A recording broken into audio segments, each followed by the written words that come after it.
Broadcasting all over the world at urbanbroadcastmedia.com, delivering love and inspiration 24/7. This is UBM Praise. The following show is paid programming and does not necessarily express the views and opinions of Urban Broadcast Media and its subsidiaries. Thank you for listening to UBM Praise. Let's go. Sir Walter Jones. Who is it? Sir Walter Jones. What's his name? Sir Walter Jones. Whose show is this? Sir Walter Jones. Who is it? Sir Walter Jones. Say it again. Sir Walter Jones. Who you with? Sir Walter Jones. One more again. Sir Walter Jones. The Sir Walter Jones Show.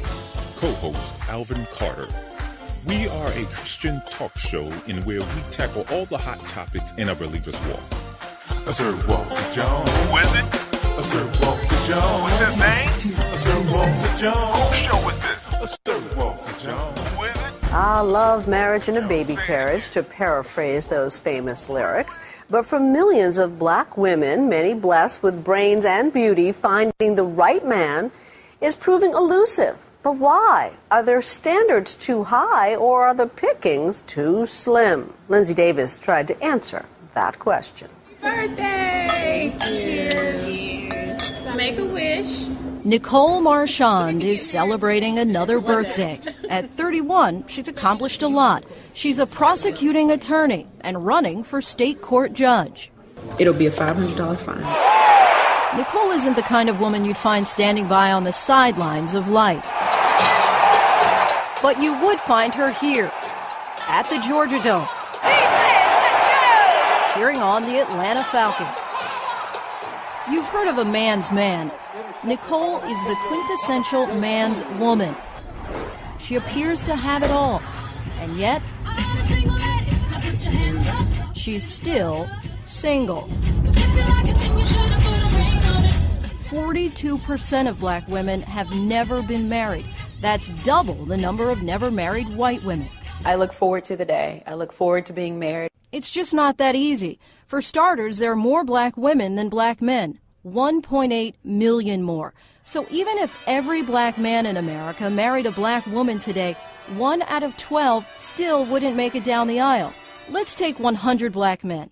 If you eliminate those without a high school diploma, those without a job, and the number of black men between the ages of 25 and 34 who are incarcerated, that leaves only about half of black men eligible to pop the question.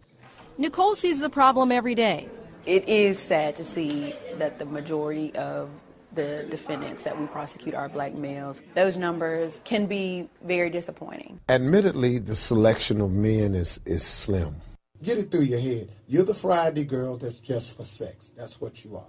We broached this serious dilemma with comedian turned relationship guru Steve Harvey, author of the book Act Like a Lady, Think Like a Man. There are still a lot of good men out there who are being overlooked. Harvey says black women don't have to settle, but may need to compromise. You a corporate exec? Does he have to be a corporate exec? You make $150,000 a year. He has to make $150,000 or above? That's your requirement? If your requirement sheet is ridiculous, you have to look at it. What we looked at were the large numbers of professional black women who groomed themselves for success with BAs, MDs, and JDs. 70% of them are still without the more elusive title, MRS. I would be lying if I said that I don't have fleeting thoughts of, okay, I'm 32, my clock is ticking. The tick-tock of the biological clock is getting louder for several of Nicole's single friends. Meet Chateau Waters. She's a 32-year-old high school counselor pursuing a doctorate degree in psychology. We have this thing called the black girl curse. A lot of our white friends are married by 25, like happily married.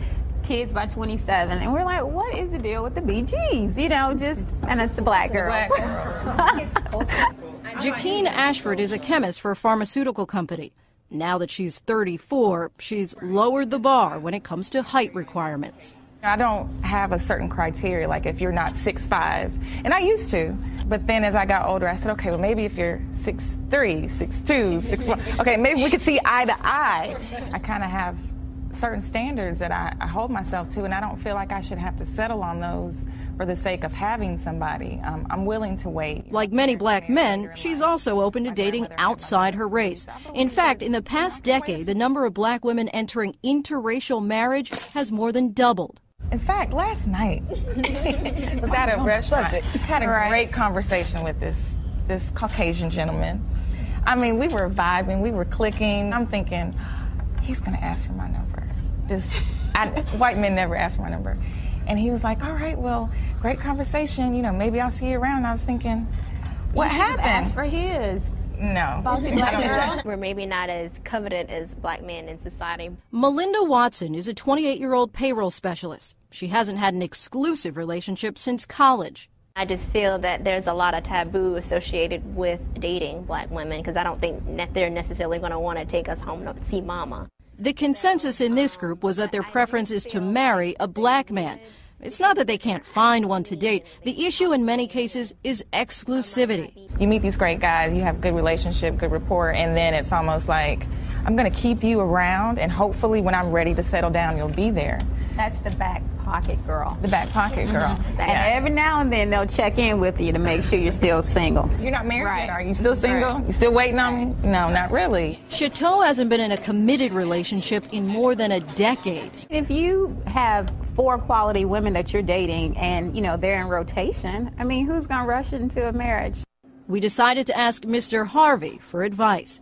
He listened as we asked our single ladies about their requirements. I had a list of about 50 things that I would keep in my Bible. It's now down to about 10. Honesty, supportive, financially stable. Now, granted, I'm 31, so he needs to be at a certain stage. What do you consider a deal breaker? If there's not that initial chemistry, it's never going to work. I don't care if you have every quality on my list. I'm not going to talk to you if I'm not attracted to you. Right. Are they asking too much?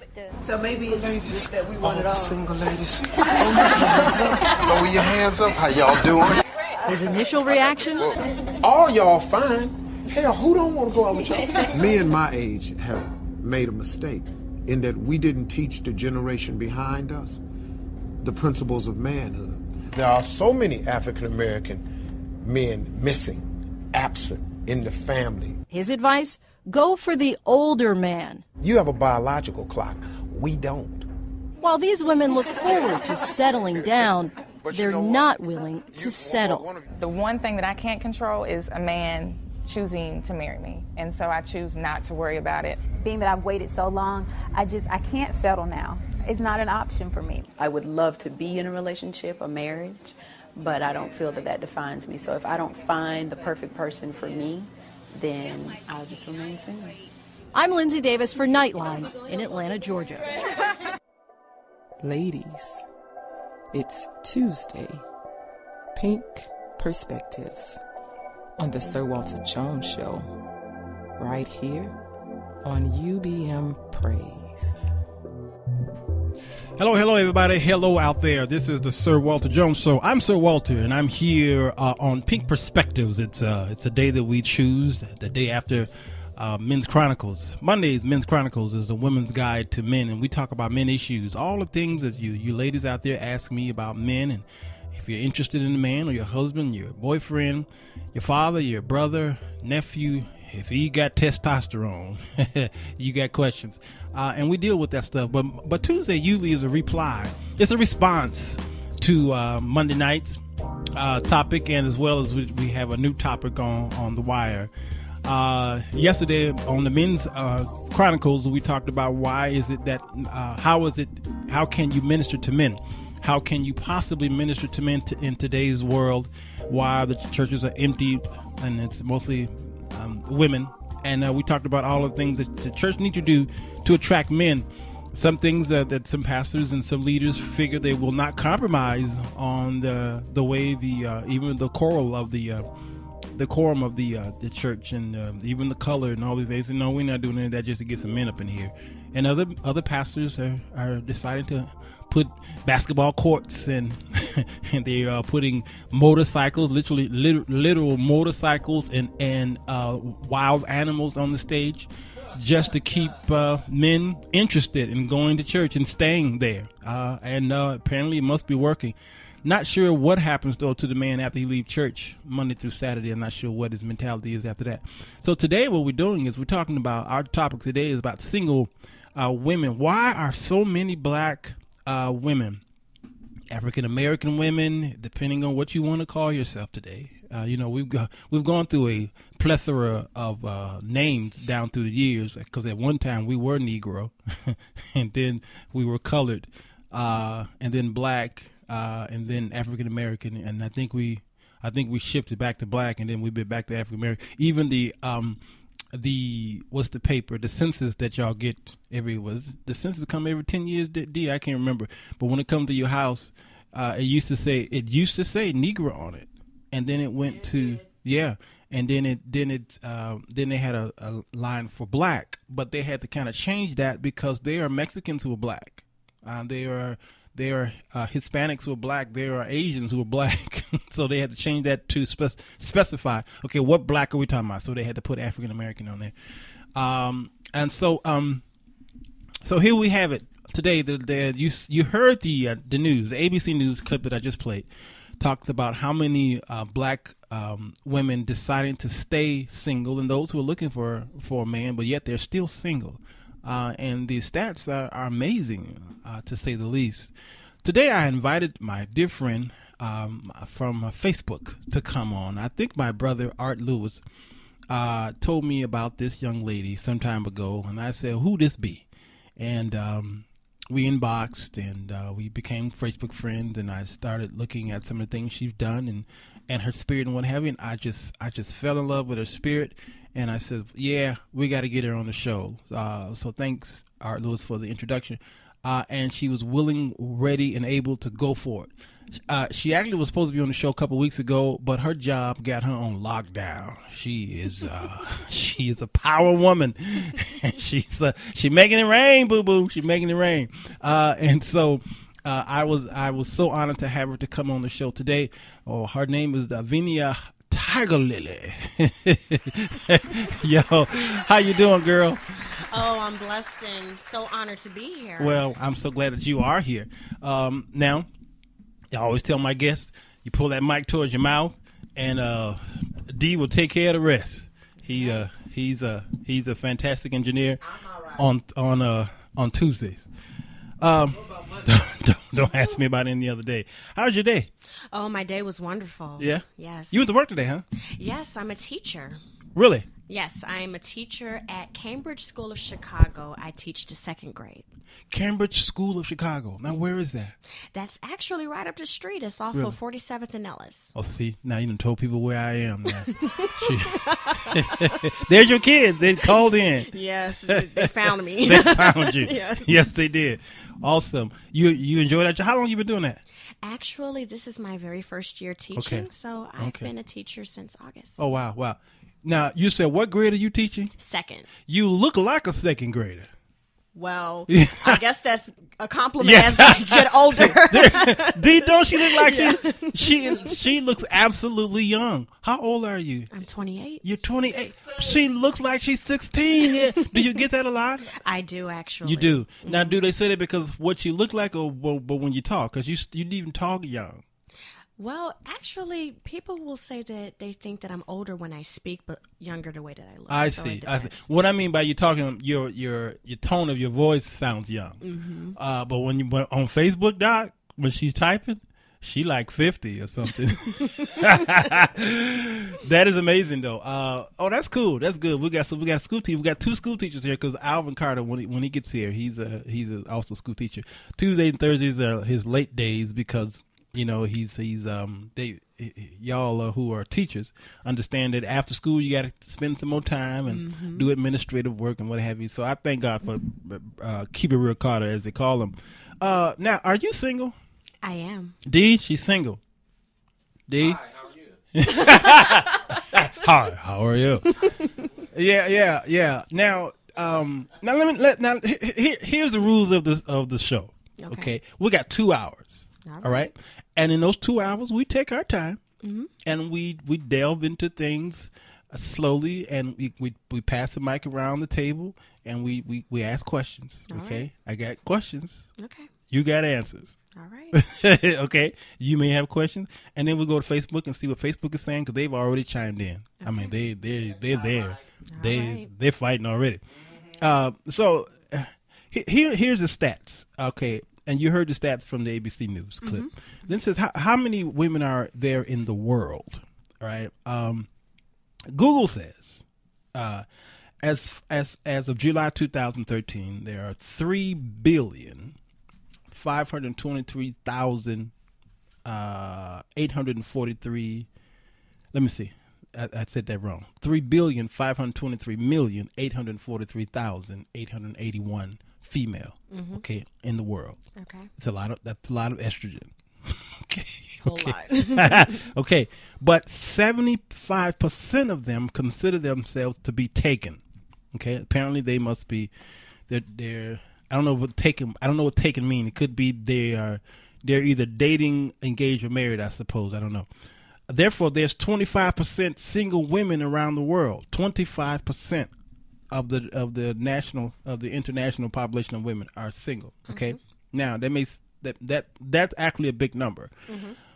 Not to say that all women need to be married, because I don't believe all women were born to be married. Okay, yes, just, I agree. Yeah, just like there are eunuchs in the Bible, and there are people who were designed. They decided that they're going to do just the work of the Lord, and being with someone is a distraction. Actually, yes. Yeah. Do you agree with that?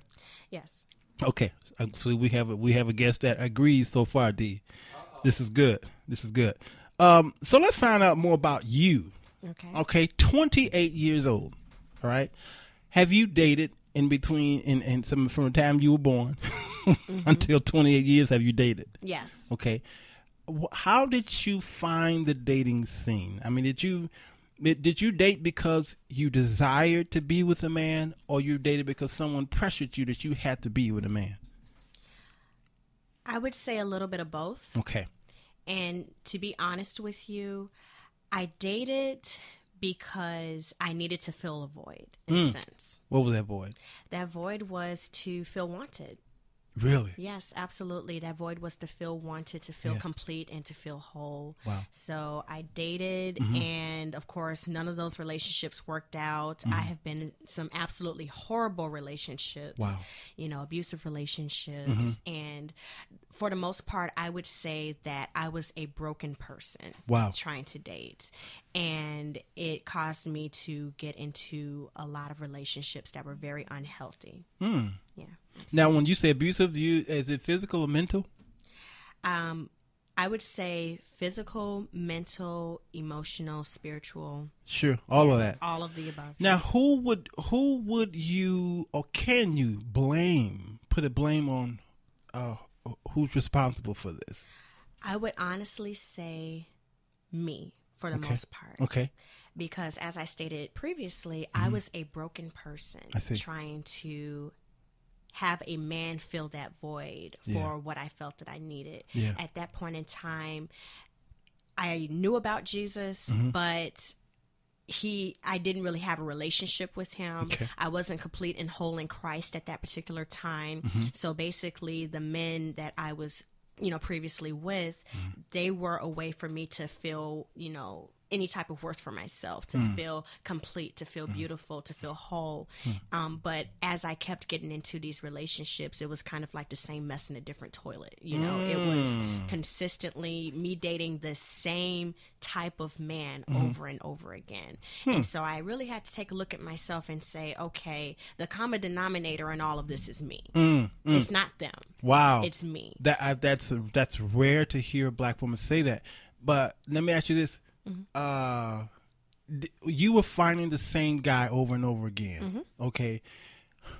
Why do you think that happened? Do you think that you were attracted to a same type of person, maybe because of your parents, or there's something else that may be going on in you? I mean, because there are women out there, even myself as a man, the women that I've had in the past seem like they were alike. They had the same attributes, the same spirit to them, or what have you, that I did not desire eventually, but yet I still have relationships with these same women. What do you think that is? I would say, to put it simply, soul ties. Okay. And not just soul ties, but when you're a child and you experience something, whether you can really understand it or not, it's as if it's a snapshot in time that tends to follow you. And as that issue grows from when you're a child, as you grow, the issue grows as well. And then when you become a full-grown adult, so does the issue. Wow. You know, so this is going to sound kind of deep, but, you know, we have to take it here because, you know, there's a lot that we can discuss on this particular topic. Love it. For me personally, my father, I did not have a relationship with my father. Okay. At all. All right. You know, I found him when I was about 21 years old on the internet. Wow. Okay. So that was a huge part of, you know, what I was going through as, you know, when I was a teenager, getting curious about boys and, you know, and then when I got to college, that was a huge part of it, was the fact that I didn't have a father. Now, of course, my mother was there and she, you know, of course, did the very best that she could to teach me and my younger sister the right way, the best way that she could. But one thing I always say is that, you know, especially with daughters, they're not going to rise above their father. They're just not. That's good. You know, whether it be good or bad, and whether the father was present or absent. It's a spiritual thing. Absolutely. They are not going to rise above their father unless there's someone that can come in and stand in the gap, maybe a stepfather or a pastor or a mentor that can come in and be that healthy male example. Typically, and you see this a lot, daughters do not rise above their fathers and the type of men that they choose. They end up dating their fathers. They really do. Yeah. Now, what about the one, if they didn't have their father, you say they would date someone who was a father figure in their lives, maybe? Well, that, or, you know, a lot of this is spiritual. Sure. You know what I mean? So, you know, a lot of things about me started to make sense once I found my father and started to get to know him. Is that right? Yeah, very true. Like a lot of things that was wrong with me started to make a lot of sense once I got a relationship with my father. And you found that in him and his character? I mean, how did you find it in him? I would say that I dealt with a common theme in my previous relationships was rejection. Okay. It was rejection and, you know, basically I would give my all to the guy. And then what would happen is he would work really hard to get that. And it was as if it was a switch. Like once he, in a sense, got me, it was like, okay, well, now I'm going to show you who I really am. And then it was a common trend of me having to work for that man's love, to have to prove myself to that man. And so the common theme was, well, why don't you want me? You know, what can I do to make you want me? I'll do anything to make you want me. Yeah. You know what I mean? So it was that insecurity. It was that rejection that I felt. And then it was like, okay, well, let me work for your love. Wow. Let me work, you know, to prove myself to you that I am worthy of love, that I am worthy of being appreciated and respected. That was a common theme in pretty much most of my relationships. Do you see that as a pattern with a single black woman? I would say that the pattern is different depending on the woman. Okay. You know, you can't paint every single woman with the same brush. Absolutely. Because there's different issues that each woman carries. But what I will say that a lot of, you know, things that I've seen commonly with black women is that it seems as if we're telling the same story in different ways. Wow.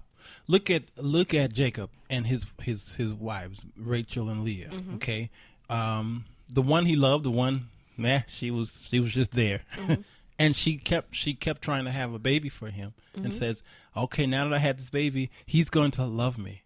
Had the baby and no, nothing. Then she had another one. Now my husband's going to love me. No, he didn't. It seems like there a lot of women try to do things to please, like as you wonderfully explained, do things to try to please their man to get them to stay. But it seems like a man, when he have his mind made up, his mind is made up. And so, I mean, is there any kind of advice that you can give to a woman who keeps trying to keep her man there, but yet he's just, what's the show that there was a movie set that was named, He's Just Not That Into You. Is that, She's just not she, that into you. Is it she or he? He. Is it he? I think it was he. Yeah. It was he. He's just not that into. He's just not that into you. Yeah, yeah. And then it became a movie. Yeah. He just, no matter what you do, he's just not that into you. So should she move on, or should she keep trying to force him to be with her? She should absolutely move on. Yeah. And here's why. You can't make anybody want to be with you, and the moment that you try to make someone be with you, you've already failed. Wow. You've already failed. And I'll put it to you like this. It's called fair exchange, no robbery, basically. Okay. Having had a lot of game ran on me, if you don't mind me being, real raw and uncut for the show, I just have to tell it like it is. Is she on the right show or what? Yeah.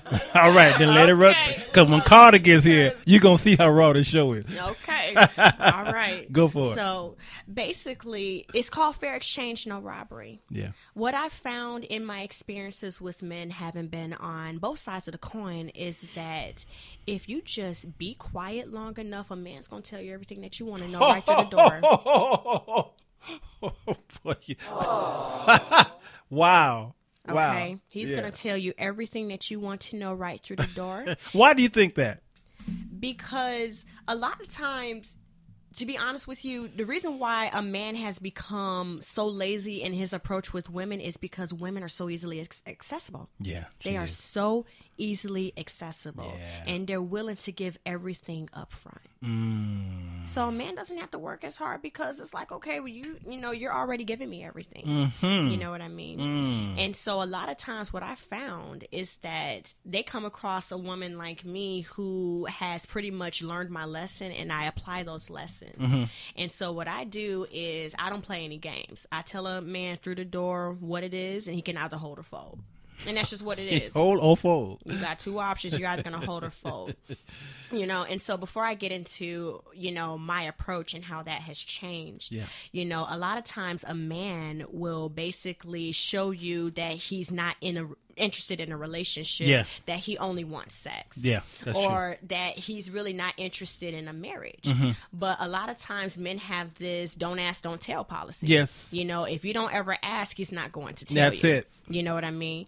And so a lot of women are afraid to ask those questions because they fear, well, if I ask him, what is he looking for out of this relationship, he might run away, or he might not want to be with me anymore.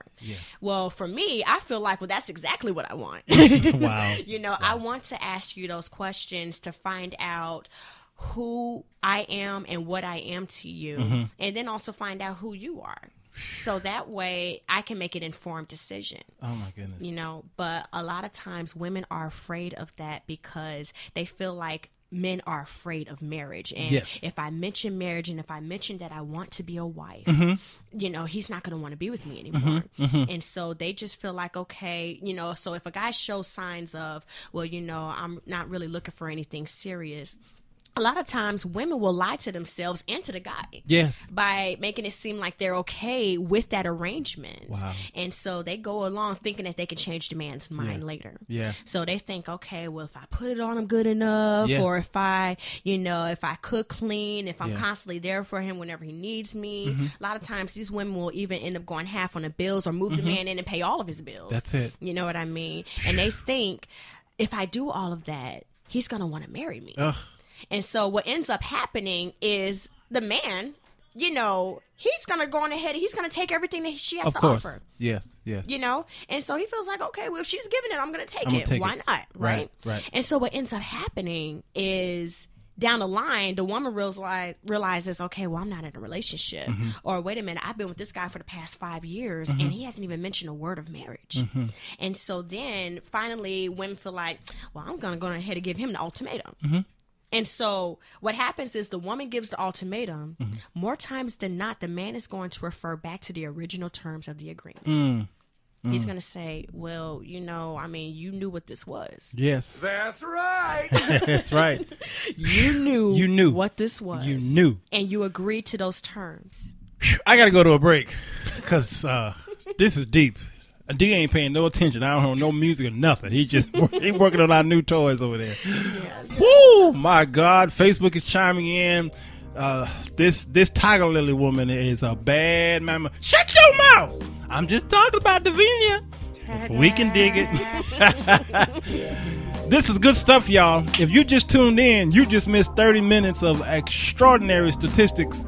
And we're going to play it again on Spreaker.com tonight. Don't go nowhere. We still got another hour and a half with this young lady. And I don't know if she lied, if she was 28 or not, but OMG, all that wisdom out of somebody who only been here for almost 3 decades.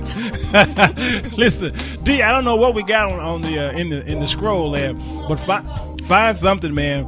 As we go to a little break, and we're coming back with our dear friend Davinia as we talk about single women. Why y'all still single? And if it's okay, it's all right with me. If you like it, I love it. Listen, this is the Sir Walter Jones Show.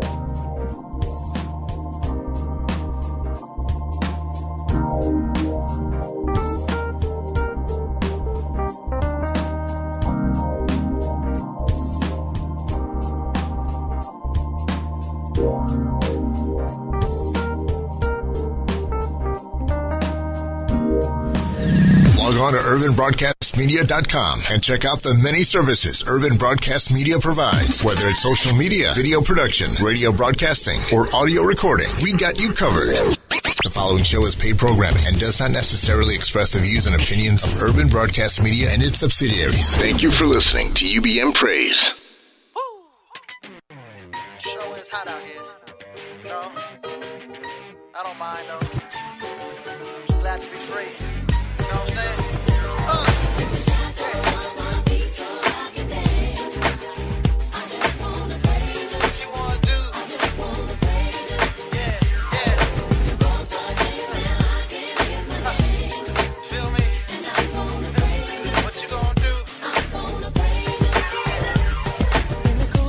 My mind, I just can't seem to find a reason to believe that I can break free. 'Cause you see, I have been down for so long, feel like all hope is gone. But as I lift my hands, I understand that I should praise you through my circumstance. Shackles on my feet so I can dance. I just wanna praise you. Just wanna praise you. I just wanna praise you. Just wanna praise you.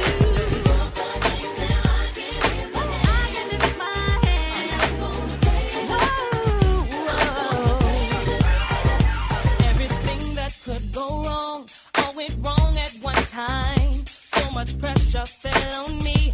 I thought I was gonna lose my mind. But I know you wanna see if I will hold on through these trials. But I need you to lift this load, 'cause I can't take it no more. The shackles on my feet so I can dance. So I can dance. I just wanna praise you. Woo, woo, woo. I just wanna praise you.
Ladies, it's Tuesday.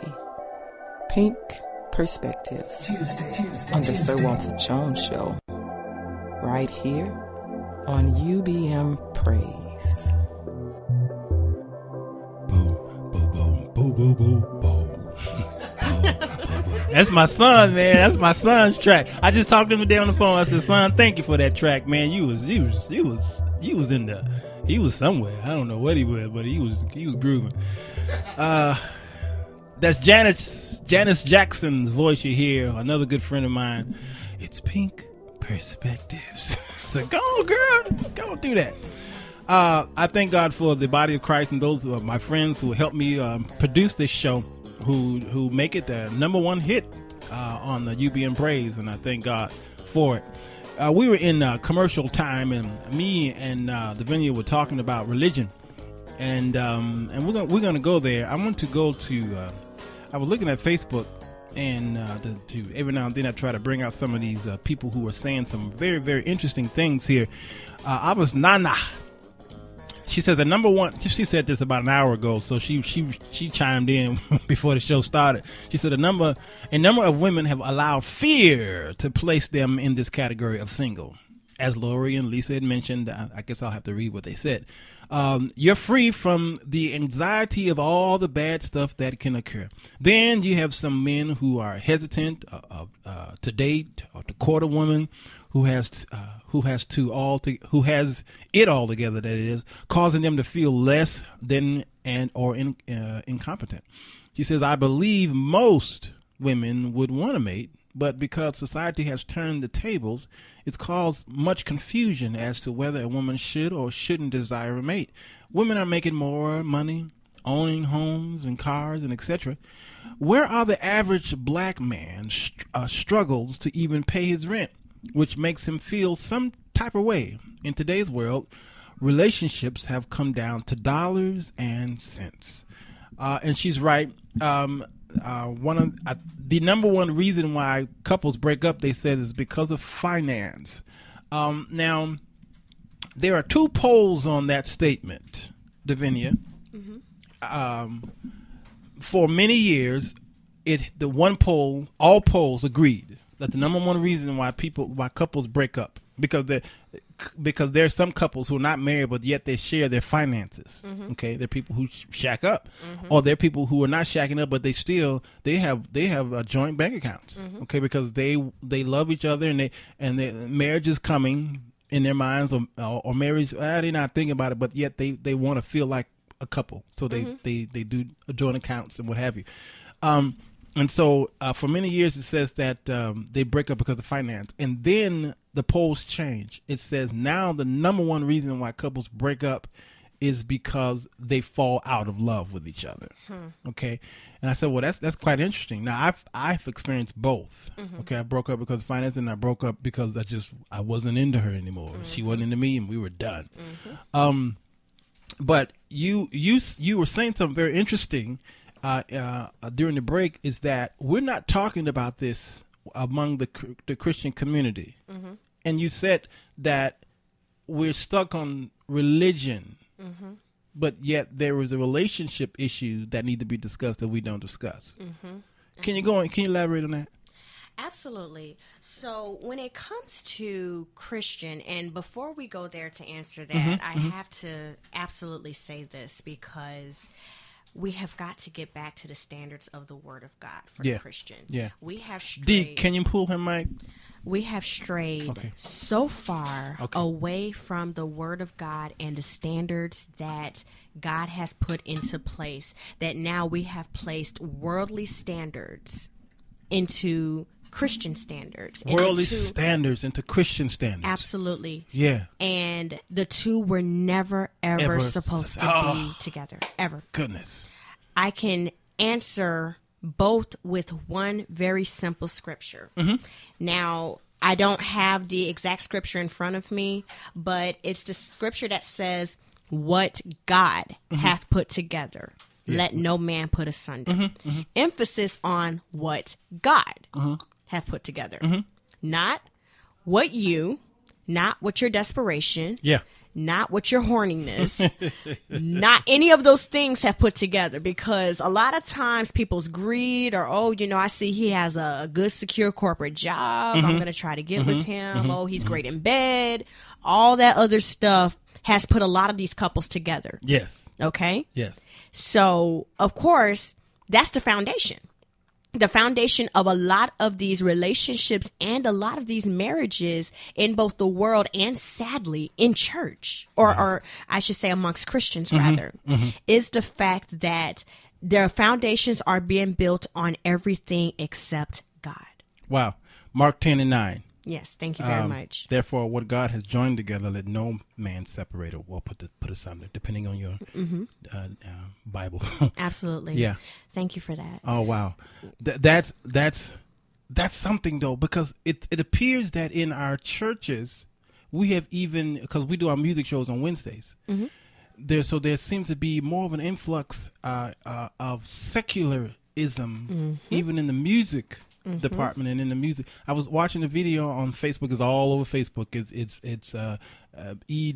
Dewey Smith Church down in Atlanta, where they were playing a lot of secular music in the church, and he does this every time. I don't know why y'all are so shocked about it, but every year when they celebrate their anniversary or something like that, what they'll do is he have groups of people. He goes all the way back to before the baby boomers, those of World War II, and then the baby boomers, and then those born in the 60s and on, and then he played their music, and then they all have to dress up that Sunday depending on their group, and then he played these secular songs of their era, and they get up and dance, and in church it's the wildest thing I've ever seen in church. Okay, and then they'll get up and do the line dancing in the pulpit and what have you by the altar. They're getting jiggy with it, and it's an amazing footage to see that the church has done this. Okay, and then what he does is then he'll say, okay, this is where we come from. Now let's go to where the Lord has saved us. Where he saved. So he'll play gospel songs, and a lot of times they'll sit down and they just sit there and listen to the gospel song. They won't move that much. Well, of course.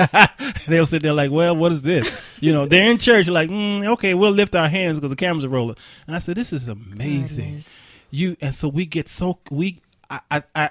I think this is the reason why God told the Jews don't intermingle and don't mix, with those outside, the Gentiles. He told them don't mix, because mixing causes people will bring their everything about them over. They'll bring. And so evil communication corrupts good manners. Yeah, it really does. And you cannot mix light and dark. You can't get bitter and fresh water out of the same fountain. That's scripture. You can't do that. But the thing is that people are trying to do that and then pass it off as the gospel. And it's just not ever going to work. And it hasn't worked. It's not going to work. And it never will work, but people attempt to try that all the time, and that actually is a good segue into what I wanted to describe. Sure. There is a distinct difference between dating and courting. A very distinct difference. Help us out, Tiger Lily. Okay. Help us out. Okay. So dating is what most worldly and sadly a lot of Christian people do. Dating is where you are in a relationship with absolutely no real destination for a marriage. You're basically like, okay, we like each other, we're attracted to each other. Let's go on ahead and get into a relationship and see what happens. Okay.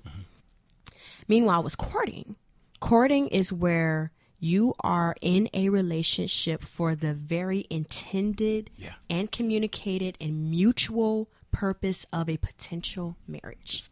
Okay? That is something that both you and your partner have discussed. And when I say partner, I'm talking about man and woman, by the way. Yes. Okay? Yes. You have to specify that nowadays. Please. Thank you. All right. But that is something that you all have mutually agreed upon. Okay, you and I were interested in each other. We would like to get into a relationship for the potential of a marriage. Yes. With the intent of a marriage. Now, whether it does work out or not, that's what the courtship is supposed to be about. Good stuff. That time is to be spent, of course, getting to know each other in a relationship, you know, but prayer, you know, fasting, spending time with one another. But the main thing is that God is the center of that relationship, meaning that you are going to obey Christ and serve Christ. The man is to lead you in purity and in righteousness. When I say you, I'm talking about the man is to lead the woman in purity and righteousness. Sure. The man is to uphold and enforce the biblical standard because God made the man to be the head. That's good. The woman is, of course, to be the helpmeet and things of that nature as well. And, you know, of course, we can talk about that later. Yeah, but sure. right now, that is the distinct difference. Okay? A lot of people, however, are dating. Yeah. They're dating and they're not courting. Right. One, because they don't know the difference. They Sure. think, okay, I like you. Let's get together and see what happens. Whose fault is this? I would honestly have to say that if they are a Christian in church and they are not aware of that difference, I am going to say that it is whoever the leader is. That's their fault. Now, you have leaders. Yes. And you talk to them about everything, don't you? Absolutely. And they are receptive to you. Absolutely. Which causes you to stay there because you're comfortable. You have a voice and they have ears. Absolutely. Who are your leaders?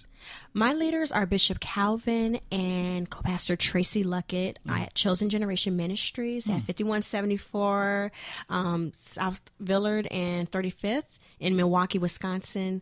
They are phenomenal. I could spend the entire show talking about how truly amazing they've been in my life. Wow, all the way to Milwaukee, huh? Yeah, absolutely. It's but worth it. It is absolutely worth it. I'm going to tell you something about those two. They've watched me from when I was broken to who I am now. Amazing. And I'm going to tell you that Bishop and co-pastor messed around and gave me a playbook on how to, you know, properly, you know, carry myself not only as a Christian woman, but also how to navigate when it comes to courting. Yeah. They've been very instrumental and they have been very helpful in guiding me spiritually and in every other area in that regard. Are you writing a book? I am actually starting a book. Yeah. You know, the discerning in me is just popping. And if you're not, God knows you have to. Because there definitely is a spirit of humility, but there's so much information in you, and the gift of the Holy Spirit is vast. Okay, there are variations of gifts. All right, we count up to maybe 20, 21, 25, depending on how you count it. But one of the two that are so important to us is the word of knowledge and the word of wisdom, both of which I know you carry. Okay, and because of your experiences and your relationship with these men. And then you're meeting your father at late in life. The Lord has prepared you to give it to sit down and pen a message for the single woman today, so that she wouldn't go through what you've gone through, or if she did, now how do I handle it? And we laugh sometimes. We talk about Steve Harvey, but his book has informed a lot of people. Okay, well, his books, that is, has informed a lot of people, and some people. You know, we're not going to always agree with everybody's message, because right now I guarantee you in the 40, 50 minutes we've been on the show, there's somebody out there who's listening who don't agree with you. I don't care, okay, because I've been on the show. We've been on the show for a while now, and a lot of people agree with me, and some don't. And the ones that don't, I'm so Jesus said it's good that I was crucified or I suffered. And persecution usually comes, but it's supposed to come when you're pleading your case for Christ's sake. Okay, and that's what you're doing. And it's amazing. So when you mention the whole thing about the difference between the dating and the courtship in church, it seems like, even in church, it seems like all we hear is the word dating. Yes. But no one tells us how. And I think one reason why, because in Scripture, you don't really see so much the whole dating. You can't go in the Bible and find out how to date. But as it pertains to courtship, there are things in Scripture, there are relationships in Scriptures that encourages us. Because I look at, actually, Mary and Joseph, they were in a courtship. They were what's called betrothed to each other. Okay, which means they weren't married yet. Which is the reason why they got in trouble, because she was pregnant. Yes. Okay, so see, they are going to hiding, and the angel had to come and tell them, no, don't separate. This is of God. So they came together. It wasn't a date. it was a courtship. Yes. Yeah. Our relationship with the Lord Jesus Christ, when he came, it was a courtship that he had with the church. Yes. And the marriage supper of the Lamb is coming. Okay, we're gonna have a wedding ceremony. So it's amazing how someone like you could talk like that with that kind of information, but yet the people who hear this say, "Wow, I've never really heard like that before." So there should be some blame given, and you said it should be to the leaders of your church. Why aren't they free to teach this? Is it because they don't know themselves? I would say that might very well be a part of it. Yeah. Just lack of knowledge. That could very well be a part of it. Yeah. Again, I'm blessed to have leaders who can lead by example. My bishop and co-pastor were both virgins when they married. So was mine. And they waited for each other. Yeah. That is very rare nowadays. Absolutely rare. To find that. Yeah. So they were able to not just teach us singles, but they were able to actually say, well, we can be the examples of what that looks like. Wow. They have been so instrumental in truly showing me what it is to have a godly marriage. Wow. I got to see a godly man. And I got to see a godly woman. And what's amazing about my bishop is that even though I did not have my natural father, God blessed me to have some good, strong men to stand in the gap. And my bishop is also my spiritual father as well. Wow. So a lot of the gaps that my father was not there to fill, he was there. I could go to him, as, I would a natural father, and he was able to fill in a lot of those gaps. And so that really was instrumental in helping to mold me into a Christian woman. You met him on the internet, your father. Yes. Now, okay. Now, what happened after that? Did you guys meet face to face? No. Did he know that you guys interact on the internet? Okay, so he knew who you were. All right. He doesn't live in Illinois, apparently. No. Okay. All right. Now you were 21 when that happened. All right. 7 years ago. Okay. Have there been interaction with you and him since? Yes, we have only conversed over the phone. Okay. We haven't met in person. Is there an interest on his part to meet? To be honest with you, no. You don't think it is? Because he hasn't made any effort. Why do you think, and I know it's not a men's show. Yeah, sure. But from your perspective, why do you think, because your situation is not unique at all. There are thousands of young ladies who did not meet their fathers until they were sometimes 40, 50 and up, okay? And then there was an awkward moment, okay? What do you say? And then it's like, because we're going to do a show on men who have been what we call deadbeat fathers, who now they're afraid. They don't know what to say. They don't know what to do. And so they need help. They need somebody to counsel them. Because all men who are deadbeat don't want to be deadbeat. They just don't know. They're afraid to reintroduce themselves into the family's life. Yes. Okay. So in his case, why do you think he don't want that relationship with you? I would say guilt. Yeah. I believe it's guilt. He's perfectly fine talking to me on the phone. As far as meeting, he just doesn't want to do it. And then the ironic part is that God had to really speak to me one day. And I'm not afraid to bear this because I know that this is going to help someone. It is. There was one particular time where I got really upset because I asked to meet and he didn't want to do it. And so God suddenly spoke to me and he said, this is where it started. Wow. And so that generational curse of the rejection, the feelings of not being, because I started to feel all of those things. And immediately I realized that the same way that I was feeling about my father was the same way that I felt with all of those men. My first questions were, well, why? Why don't you want me? Why don't you want to come see me? Yeah. I mean, what can I do, Right. to change your mind? Yeah. All of those feelings, it was like a tsunami wave that came over me. And it was in that moment that God said, this is where it all began. And that is where my healing began.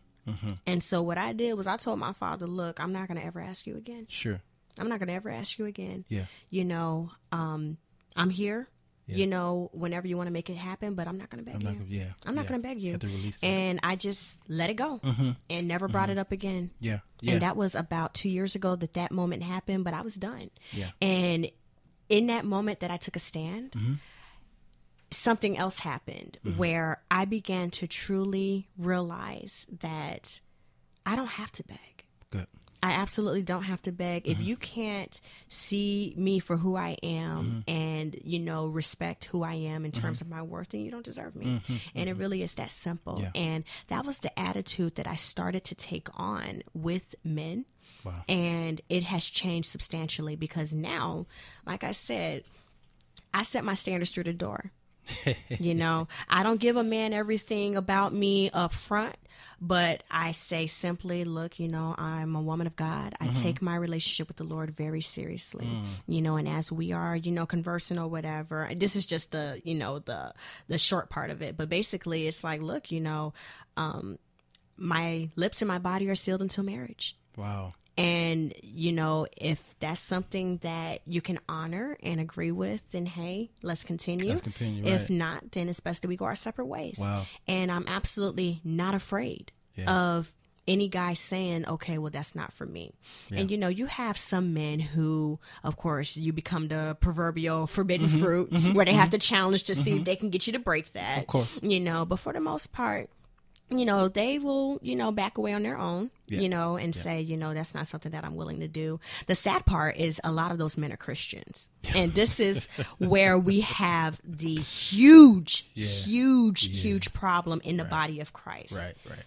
These are not my standards. Yeah. These are God's standards. Right. Good. God said not to fornicate. Yeah. Okay. Right. You know, God set the standards on what a biblical man is supposed to do. Right. Okay. He set the standards on what a biblical woman is supposed to do. Yeah. If you are not willing to fully submit to Christ, then I'm not going to fully submit to you. Yeah. And it's as simple as that. Yeah. A lot of men nowadays, they expect a full submission from the woman without them fully submitting to Christ. And that's never going to work. And that is true. Pre-marriage and during marriage, they want that submission. It's easy for us men to remind you of the pecking order that God has established. Okay, you know, God, Son, angels, man, woman. All right, when especially in the fight, we'll remind you. Okay, unfortunately, God, Jesus, and the angels, they're keeping their part of the bargain. But they're worthy of that position, okay, because even the angels, they were sent to be charged over. But yet the man, well, it's some questionable things because it's easy for him to say, you know, you supposed to submit to me. Okay, well, we're not married, so I don't have to submit to you yet. Okay, then during marriage, we want you to submit, but yet we're not taking care of our part of the bargain in the marriage, and not just financial. There are a whole lot of other things that are going on, but basically your point is the spiritual aspect of it, because it all starts there. Yes. Yeah, the spirit. And so I think Paul alludes to walking by the spirit, not by the flesh. So we're walking by the spirit. Everything else is supposed to fall in line. Okay. So if I'm following Christ, then you trust me to do whatever I do. Because I'm following Christ. Once I decide not to follow Christ, y'all have this intuition that is amazing. You guys know when we're telling the truth. You know when we're lying. Okay, and you spot it. And then the wise woman, they'll sit back and just wait to see when we're gonna get it right. You know, and then when y'all have had enough, then y'all come out with the whole shebang. Y'all got serial numbers and dates and all kind of things. You know, we did our research. And it is amazing. As we go to break, Darnell Hatter says at some point the Jezebel spirit will have to be discussed because it's got a hold on a lot of black women. Oh. Yeah. Let's do it. We did an entire show on the Jezebel spirit a few weeks ago, and it was our #1 show for a while. So Hatter, you go to Spreaker.com and you listen to that show. But we'll touch on that when we get back as well, just for a minute, and then I'm gonna tell you guys what attracts men to the single woman. Okay. All right, D. I don't know what we got, but whatever you got, let's hear it. This is the Walter Jones Show.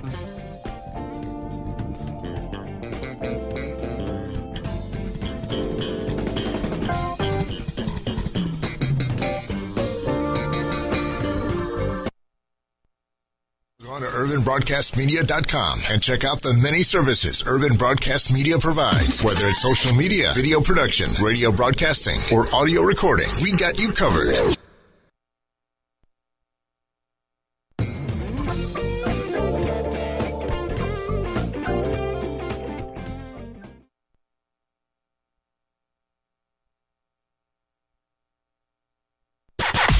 Broadcasting all over the world at UrbanBroadcastMedia.com, delivering love and inspiration 24/7. This is UBM Praise.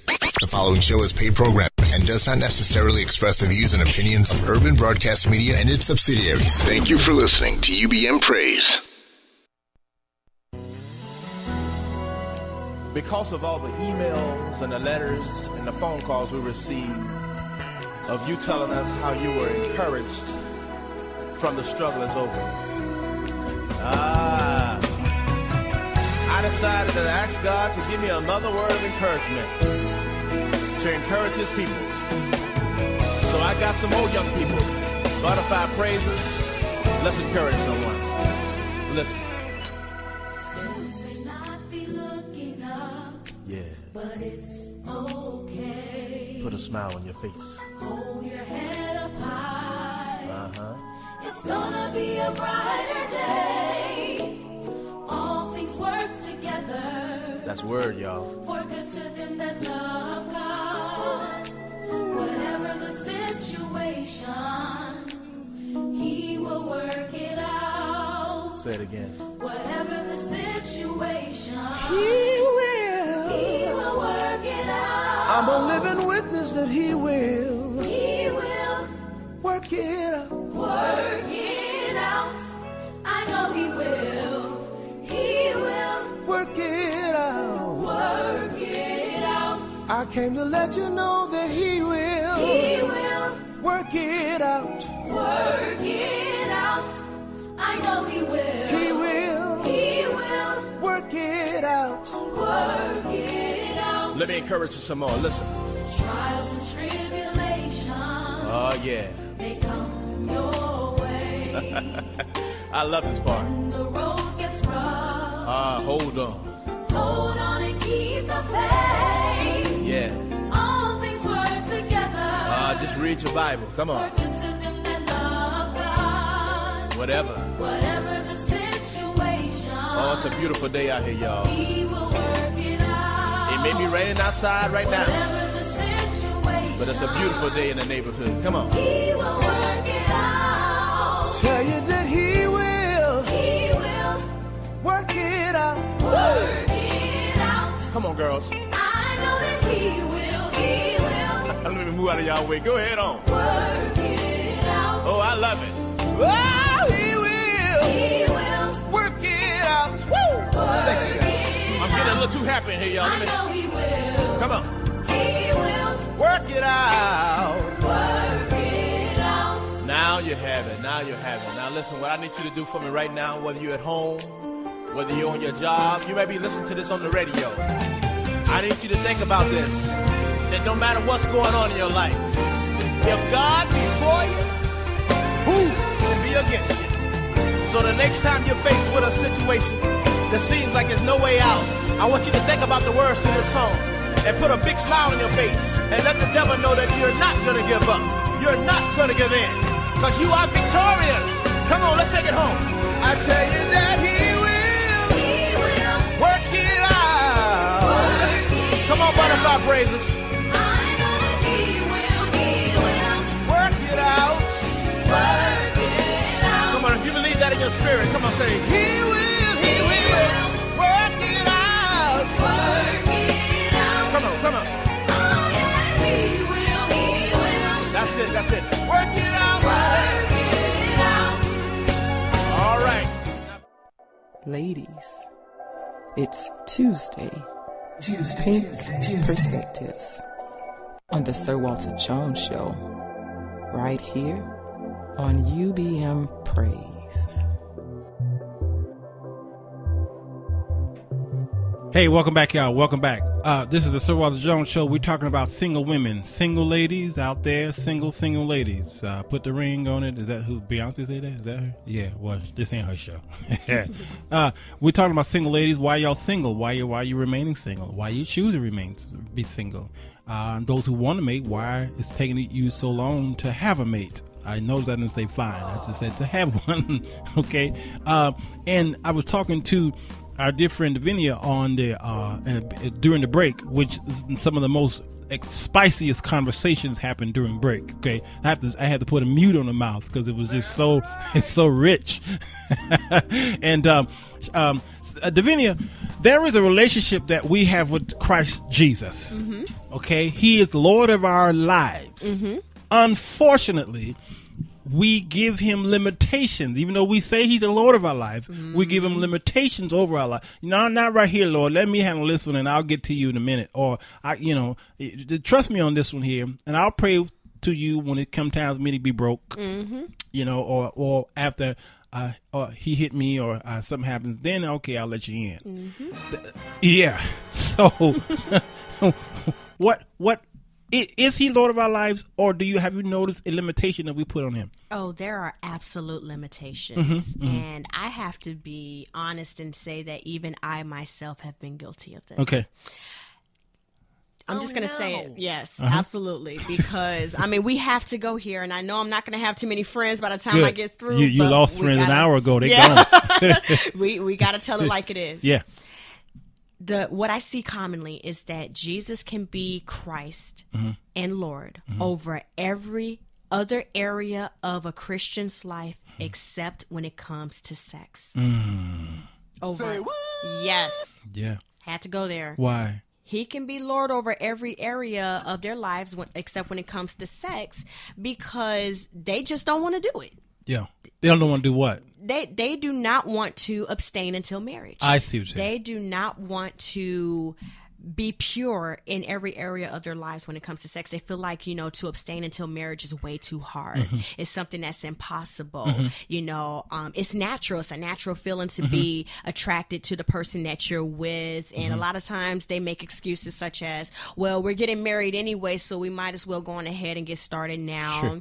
Or, that was for back then.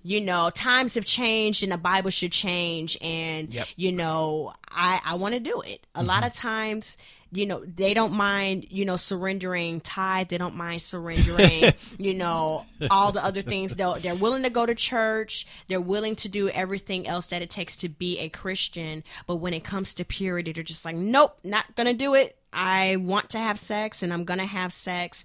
And if you look at most Christian marriages, a lot of those Christian marriages are with people who have fornicated. Okay. All right. Okay. If you take a poll on how many people that are in church that have gotten married, a lot of those couples who claim to be Christian will say that they have fornicated before they got married. Well, I think that's right, and I think most of us, especially today, have done it before marriage. Those who are married. Absolutely. When I got married out of high school, out of college, that is, I married her because I was sexually frustrated. I wasn't really in love with her.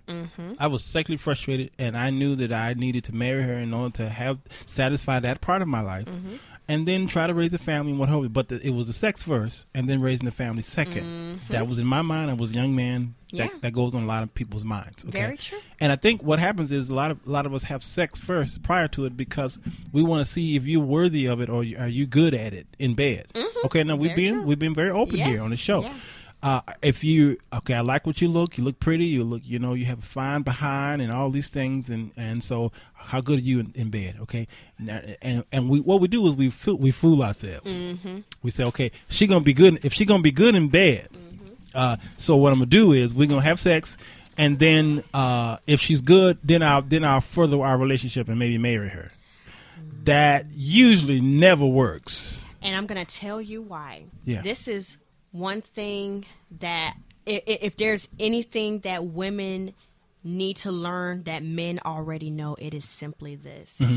Your cookie got an expiration date. Yeah, it does. It really does. Yes, sir. Just Yes, gonna be sir. real with you. It does. It has an expiration date. Yeah. And if that is what the majority of your relationship is based on, and you are not a woman of substance, and you don't have a foundation on anything else, you can expect for that relationship to get old very fast when it comes to a man. I agree. I agree. Yeah. It's just the truth.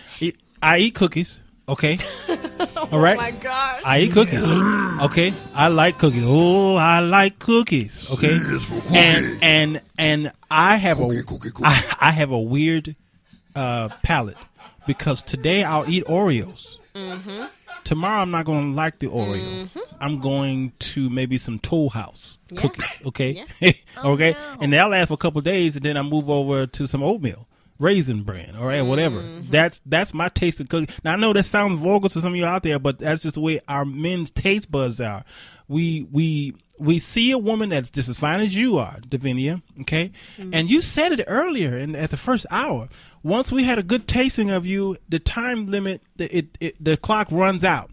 Because sometimes the clock runs out because we're bored with you now. We just need to move on. Or there's someone else that tastes either just as good or taste, because men like variety. That's why we cheat, because we love variety. So we'll go to someone else. Now we may keep you. We'll keep you on the side because the other, that's why we call them side chicks, I think, right?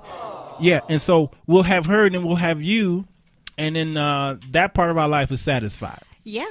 And so what I've had to learn the hard way, and what women need to realize is that is exactly why God placed the statutes in place that he did. Yeah. That is exactly why.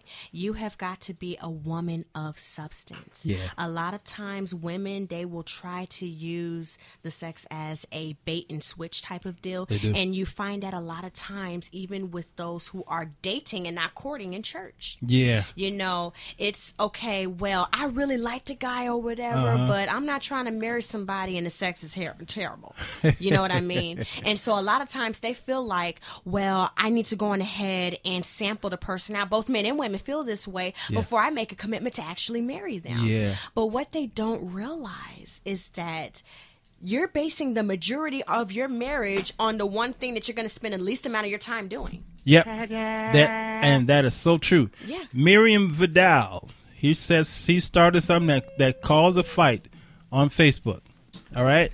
That's debatable. I'm sorry. I'm sorry. That's debatable on the least amount of time that you're going to be doing. That depends on the individual. That depends on the individual marriage. Well, I guess even if it takes just a minute, you can put them minutes together. Oh God. No. Yeah. I've been trying to behave. I've been married a few times. Let me tell you. Oh gosh. I don't think that's exclusive though, right? I think that I think all three of you are right.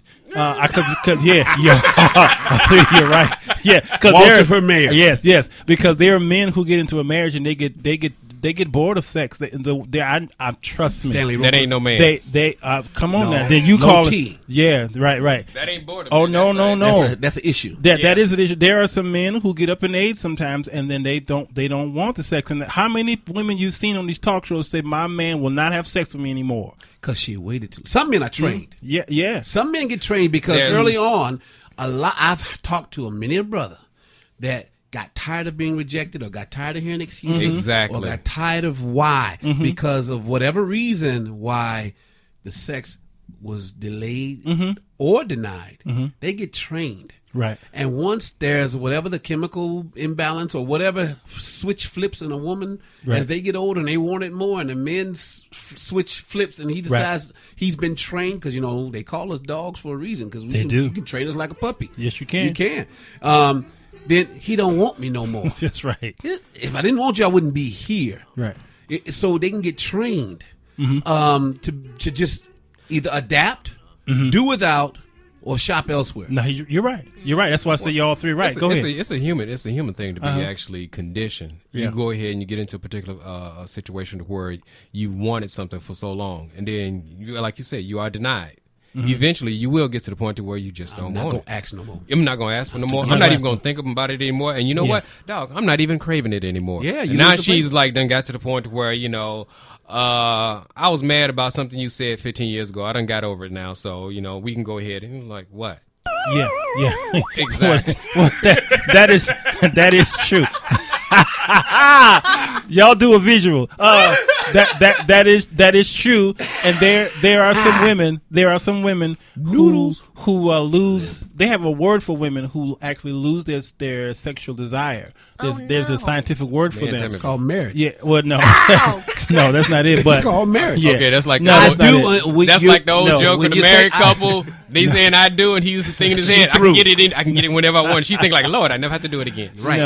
No, there is a word for them. Said I do. I'm through. Some of them move into early menopausal, what have you, and they don't desire it, so they have medicine and things like that in operations and what have you to get the women to be tuned back into wanting desired mates. And then it moves into what you guys are saying about the man. He says, well, I haven't had it that long, forget it, I don't want any more. Although many cases he may not want it from her, but he's getting it from Becky next door. Well, yeah, and then there's also the thing of the male ego and bruising thing on that too. If he's having issues with ED, he's not gonna get rejected. If he's having issue with ED, he's not going to go in there. He's not. He's just not. He's just gonna like. No, I'm just not feeling it. He's gonna whatever. He's gonna find anything. If it's ED, I can understand. He's gonna get out of the game. Yeah, but that's the sexual thing because men who have ED still want to be loved, and so he'll still go across the street for love, not sex. Shazam! You trying to say something here, Davinia? Yes. Sex? Well, they're not the same with men. What? Go ahead. Are you on? Yeah, go ahead. Okay, so the question is, you mentioned that there was someone who had caused a little bit of a fight on Facebook? Yes. Okay. I'm curious. Miriam Vidal. Okay. She says, too many unqualified black men, plain and simple. Okay. No such thing as a Jezebel spirit, what she says. All right. Now, I know why she said that, okay. Because to say... we did a show on Jezebel spirit. Yeah, we did. The phrase Jezebel spirit may not be found in scripture, but the spirit of her lies within a lot of women today. So I can't speak for her when she said that, but maybe that's where she was going. Unfortunately, what she says next is what caused the fight. She says that's unbiblical. Then she says, start looking into other races, ladies. Yes. A man is a man is a man. So no matter what melanin he has or lacks, he's still a man. So well, if she's going to the other races, then she's done stepped outside of the human race. And the Bible has a problem with that. Yeah. So well, that's another. Okay, we'll go there. Why did y'all come an hour and a half later to my show when this is good stuff? So Ned Harris says, "Wow, Miriam, that's a pretty strong recommendation that I don't agree with. I don't feel that the black woman should look outside of her race just because someone else declares that there are too many unqualified black men." Now, I was Nana. Basically said, what are unqualified men? She was asking the question. So let's see. Michelle says this is. She says, Michelle Thomas. She says, I'm confused as to why she would say such a thing. Like other races are more qualified to be in a relationship. A man is a man is a man. Like you said, Alvin, I think I just heard you say. Yeah, what I think. His race has nothing to do with anything, because if that's the case, there are just as many unqualified white, Latino, Asian, etc. men. Exactly. Not black. Right. Yeah, Exactly. So go ahead, express. Well, one, a woman has no business even looking for a man in the first place. Okay. Actually, my wife said maybe she needs to look at the type of men that she attracts and why it is she attracts those type men. She's right. Very true, because I look at it like this: fact, you attract what you are. You attract what you are. You yes. attract what you are. Uh-huh. Okay. You Wow. know. I don't think I should say this on the air. It might be a little. No, say it. Too Because raw. if you don't, Carter will say it. Yeah. You'll say it the nice way. One thing I've always said, and I know that there is a vulgar word for this, but I'm not going to use the vulgar word. No, you have But intellect. Use your vocabulary. Yeah. I am simply going to say that dogs are only attracted to female dogs, and I'm just going to put it to you like that. That's just what it is. What men dogs? Male dogs are only attracted to female dogs. That's right. I believe the guy back here said it straight. A Mitch. Okay. A Mitch. I'm not using, but just in scientific terms, of course, society, that is a vulgar word, but that is the best way for me to, if you were exemplify Baptist, the you point. could say it. No. Oh, God. He's right. No, because Bishop Carter almost said it the other week. The point that I'm making is that you attract what you are. One of my friends said it very wisely. He said, if you don't know any good men, it's because you're not a good woman. And that's just what it is. You know what I mean? And secondly, when it comes to, back to my original point about how a woman has no business even looking for a man or, in this case, a husband in the first place, that is unscriptural. It says specifically in the Bible, he who finds a wife, not she who finds a husband. Yeah. You know what I mean? The woman simply needs to be about her father's business and just simply stay in the will of God. And then when it's her season to be a wife, that is when God is going to reveal her to her God-ordained husband. Yeah. A lot of times, the reason why a lot of women are single, I would say, is for, two main reasons. One, because we don't know what it is to truly be a wife. Only God can make you into a God-ordained wife. There's a certain season that you have to go through to be prepared to become a wife. Yeah. That is what your singleness is supposed to be about. But singlehood has become a curse. Especially for a lot of Christian women, it's the worst thing ever. We have this fear of, turning 30 or being beyond 30 and still being single or not having a family. It is it's that spinster mentality. Exactly. Oh, no. You know what I mean? So that is a lot of times what has women out here just really, truly becoming desperate for a husband, which leads me to my next point of why a lot of women remain single is that they have turned their husband, whether he has arrived already or not, into an idol. Yeah. One thing that I have had to learn for myself and what I tell a lot of women is that if your husband, whether he's here or not, is already an idol, Jesus is not going to send him. Okay. It's just not going to come because you know how God feels about idols. He said, let there be no idols before me. Yeah. You know what I mean? Well, sure. And now what's happened is women have turned marriage and waiting on their Boaz, which, has become this huge catch phrase and thing. It is causing so many women. Urban Christian marriage setup is all wrong. Yeah. It is wrong from the beginning, how it's set up. Yeah. The bride has no business coming down the aisle. Right. If it's going to be biblical. Yes. The bride should be at the altar waiting for the bridegroom. Yes. Because the church represents the bride. Yep. The groom represents Jesus. So in my way, I marched. And you and I went and got my bride. Good. However, I couldn't get away with her standing there waiting on me because Right. they say it's the bride's day. No.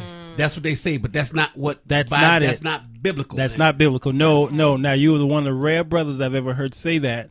Because there's only two people who said that on the earth. That's you and me and Jesus. Okay, now watch this. Because it's the husband that's the focal point of a marriage. That's it. The husband is the focal point. Yes. Yeah, you can roll your eyebrows, Yeah, baby. yeah, I'm yeah. telling you. Yeah. Biblical. You have been quoting scripture left But you're and right. right. The You're husband right. is the New to focal me. point. Totally new to me. Right. Well, the husband is the focal point of a marriage. Yeah. If it's going to be biblical. In the same instance, though, with that focus comes with a huge responsibility. Oh, he has to be able. I know. Yeah. I mean, And worthy of that man's daughter. Because Yeah. he's going to give her his name. His name should be able to do what her daddy's name does. But the hardest job in all good. this. Now, here's the thing why women don't agree with a lot of what he just said. The hardest job is to get a man to marry you. That's number one, yes. But the hardest position is the husband's position. You know why? Because God says you're the one that's got to die for her. He didn't say, he didn't say you have to do with the wife. He said, you the one, husband, you got to die for it. You got to give your life for this woman as Christ gave his life for the church. Okay, number two, when it came down for the marriage supper of the Lamb and all this stuff that we do in Christ, it is the bridegroom, as you said. He's in the Jewish wedding. Yes. The groom is the most important person in that room. And he gets all the gifts. Yes, he does. The father gives him his daughter and a dowry and saying, listen, You want her? I've prepared her for you. For you. Yeah. And here's what I have prepared for. Yeah. His job, as the groom would say, wait a minute, let me see if you're worthy of me. Yep. Yeah. Yes. That's really interesting. No, you know, but- I've never heard of that before. Absolutely. That's my first time ever. Sure, But if you look I'm at the all biblical ears. alignment, Okay. if you look at the biblical alignment, every marriage in the Bible had nothing to do with that woman. No. In fact, let's go to Jacob. Sure. If I can use Jacob My as boy, an example. my boy, you read my mind. That's that Baptist Jacob thing. saw Rachel and says, and he actually did a death of sorts. He Yeah. said, I'm going to commit myself to your dad for 7 years because I want her bad enough. Right. The dad knowing who Jacob was because he knew his mom and daddy. That's right. Said, okay. He said, man, this boy has a blessing. I need to keep him here. Okay, marriage. They do the big wedding ceremony, blah, blah, blah. But when it took place, and you can't tell me he wouldn't have noticed the difference between Rachel and Leah marching down an aisle. Right. So the way the ceremony went was totally different than what Sure we see was. it. He was like, what? You ain't Rachel, but okay, I'm married now. Yep. I'm going to stay another 7 years because I want Rachel. Oh, yes. And he stayed another 7 years for Rachel. Yes. Rachel, not having enough confidence in him because she didn't understand, but didn't want to let go of her God either. Stole the idols. That's what caused the big conflict between Laban and Jacob. Jacob said, I'm done 14 years. Give me my wife's. I'm leaving. He noticed that his gods, his idols were missing. Had no clue that Rachel had them.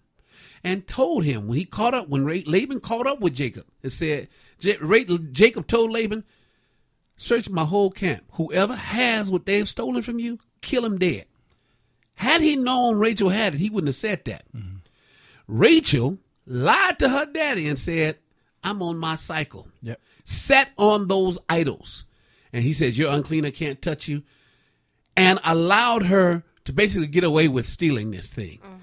Jacob and Laban had a feast to decide it. They're going to cross, they drew a line in the sand, basically some boundaries between the two of them.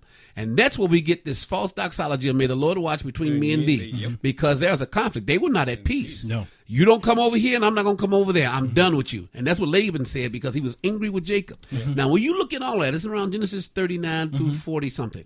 When you look at all of that, that marriage had nothing to do with her being prepared. I mean, her waiting on God. It wasn't nothing spiritual about it. That man saw value in her. That man pursued her and did what he had to do to get her. Yeah. And we don't know what happened because he still had Leah. Rachel bore him no sons. That's right. But Leah did, along with a few other handmaidens. Yeah. Sometimes we over-spiritualize things. We're not looking at the scripture to back up our spiritual assessment. Well, she had a son and he died. She died after the boy was born. But watch this. Jesus said, he said this, and we quote from it, but we don't even understand it because we don't study the Jewish culture. Right. He says, "I go to prepare a place for you. That where I am, you may also be also." He says, "In my Father's house are many mansions." And if one so, I would have told you. He said, "I ain't lying to you." Yeah. He said, "I go to prepare a place for you." Okay. Now, watch this. The Jewish, we who are Gentile, when we read this, we say, "Oh, that's a cute story." No, it's not so cute. It's actually very literal and very cultural for them. Taking you out of your world. Yeah, here's what they do. The groom, he goes out into the street. Now Paul, in his letter to the Corinthian church, actually explained it. He says, I show you a mystery. We shall not all sleep. We shall not all sleep. We caught up to meet him in the air. Okay. We shall be caught up to meet him in the air, and what the dead in Christ shall rise first, is what he says, and we who remain will be caught up to meet him in the air. So what Jesus said and what Paul said both lined up to the marriage ceremony. Here it is.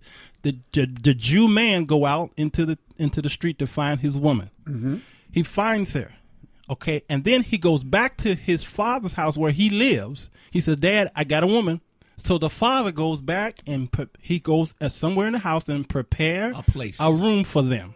Okay? Because you stand in daddy's house. He's in daddy's house. All right? And then when the time comes, the father says, "Okay, now, son, go get your woman." Yes. He goes out there and get his woman, and then that's what Paul's thing about we all come together and we shall be caught up. Okay, we shall meet him. So the people are coming around, and here he goes to get his wife. And then what happens is they have the wedding, and the wedding lasts 7 days, the whole week. That's why when Jesus was honeymoon for a year. Come on now, because when Jesus was at the wedding, it says, and at the third day, they run out of wine. I often thought, third day? I don't understand. Why did the Bible just say third day? Because it was 3 days in the wedding. Okay. Yes. Ran out of wine. So what after the wedding, he takes his bride back to his father's house. Right. Okay. And then that's where they dwell. That's why Jesus says, in my father's house are many mansions. Now the King James says mansions, but the other translation says rooms. There you go. Any room in God's house is a mansion. In comparison to anybody's house. There you go. So the attention is on the groom. Yes. And then everything that he has to do is a huge responsibility, because he's got to take care of her no matter what, and it may cost his life. Yes, even if it costs his life, he has to die for her. Okay, that's the whole nother message with the kinsman redeemer and the responsibility of the younger brother. Usually, the oldest brother has to be married first before the younger brother. That's a whole system that falls in line there. Yes, and that's why Mary and Joseph, they were betrothed to each other, and that's planned. why. Yes, got in trouble. There you go. And then that's a story that a lot of us don't hear, but we'll go further. Yeah, we got to get to a break and come back to it. Because the it's deep. Playing, man. Yeah. Well, music stir. I know it. Just talk. Touche, Art. Touche. I'll be right back, y'all. This is the Sir Walter Jones Show.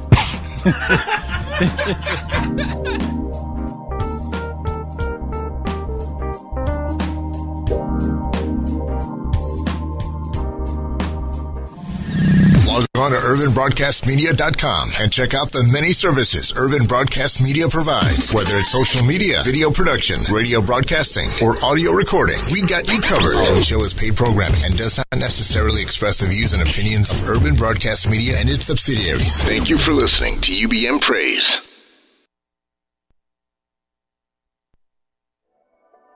Ladies, it's Tuesday. Pink Perspectives on the Sir Walter Jones Show. Tuesday on UBM Praise. At this time, I have the honor to present to you the moral leader of our nation, a great dedicated man, a philosopher of a non-violent system of Due to some violent content, parental discretion is advised. Social change for the advancement of justice and freedom and human dignity. I have the pleasure to present to you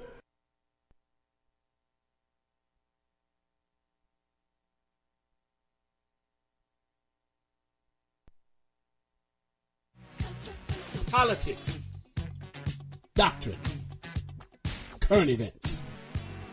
Let's meet at the Controversy Corner on the Sir Walter Jones Show here on UBM Praise. Next time, tell an MC say my name. Don't just go blank on me. This is Keep It Real Carter right here at the Controversy Corner. We're talking about singleness. Singleness versus marriage. Which is better? It depends on you. Why do you get married? Well, we had sex. I guess we're better. I'm just lonely. There's some other problems or attributes that could lead to marriage. Beauty. Man, she's so fine, I don't want nobody else. But then there's another thing that both people have called attitude. One can spark another and create and generate change. Then you got this gauge that people tend to have. If she ain't got as much money as me, I'm not dealing with her. Well, if he don't drive this kind of car, have this kind of income, I don't want to deal with him. Sometimes a good job and a bad man are together. And you could lose a good man because he don't make the money you think he should. Because after all is said and done, if the economy changes, he could have a good job today and be broke tomorrow. In short, because I want to get back to the other discussion. Ladies, are you single because you won't settle? Or are you single because you ain't settled. Ladies, are you single because you too picky? Or are you single because he won't pick thee? Ladies, is it all about the wedding? Let me tell you something. You can have a beautiful wedding and an ugly marriage. Ask Art. He's an expert. And that's my controversial corner for today. Yeah, he says that with my wife in the room. Okay. Controversial corner. If you don't hear from Alvin tomorrow, you'll know what happened. Controversial corner right here on UBM Praise. 4 to 6 o'clock p.m. Central, y'all, right here on the Sir Walter Jones Show. It is a time that we give him a time to vent. He's a ventilator. He's a great ventilator. He ventilated me. Yeah, we got the Davinia Tiger Lily here. Tiger Lily in the valley, found it to be bright as the morning. You on the road today, come on now. write the song, then Now, what I want to say here, I'm telling y'all, if you just joined in, I'm sorry, y'all gonna have to go on Spreaker and hear all of the wonderful teaching that Davinia just gave us in the past hour and a half. It's just been amazing teaching on why she what she went through, that is, with her former boyfriends and meeting her father later on in life, and why she is the way she is today, and how she's helping so many other young ladies deal and coping with the single life. It's just so wonderful. Now, I will say that I was trying to find that word for the women who lose their what we call libido loco. They lost it. It says, for a growing number of women, declining hormones and job stress and relationship issues and other problems are taking a toll in the bedroom. Loss of sexual desire, known in medical term as hypoactive sexual desire disorder. That's HSDD, is the most common form of sexual dysfunction among women of all ages. A recent study showed that nearly 1/3 of women aged 18 to 59 suffer from a lost interest in sex, and it's not all in their heads. So you got that album? It is a name. It's not all in their heads. It's not in there. All not in their heads. Now, also, Alvin, you were saying something, and I think she kind of alluded to it, Davinia, about the whole marriage thing. When I'm in my car, and sometimes back in the day, and a young lady was sitting next to me, and we have a love song on, and she heard that song, say, "Oh my God, that's my song." Now, the next thing that come out of her mouth is always predictable to me. Yeah, she'll say, "I want that song played at my wedding." It is always, it seems to be, when it comes to a man and a woman when they're dating, the subject of marriage always come up first from her. And if she hears a song she loves, her mind is not so much on the marriage, it's on the wedding. The wedding seems to be more stressed than the marriage. She doesn't say, "Oh, baby, in the next 5 years while we're married, and we'll have these kids, we have this, and the plan." No, it's always on my wedding night. Okay, all these things happen. Why are black women, and we're talking about black women right now. Okay. I can't talk for them. Why is the wedding go with racism more, seem like it's more important than the marriage itself? Because that is what society has trained us for. Yeah. That's the simple answer. Yeah. You know, you see all these wedding shows such as Say Yes to the Dress. You know, you see all these extravagant weddings. And then, of course, it's all about the show in terms of, showing everybody else that you got married. So you're paying, $50 for a plate for each person that's coming and spending and that so kills much. Me. And they're going to give you an envelope with $20 in it, $10 in it. You don't even out. It's all for show, but none of those people are going to be there in the actual marriage. Yes. None of those people are going to, or at least they shouldn't anyway. Yeah. But that is just pure society. I mean, it's societal influence on why, we focus so much on a wedding. Now, granted, there's nothing wrong with wanting a nice wedding. It truly is a joyous occasion of two souls becoming one. It definitely represents the relationship between Christ and, the Christian and things of that nature. He loves us as Christ loves the church and things of that nature.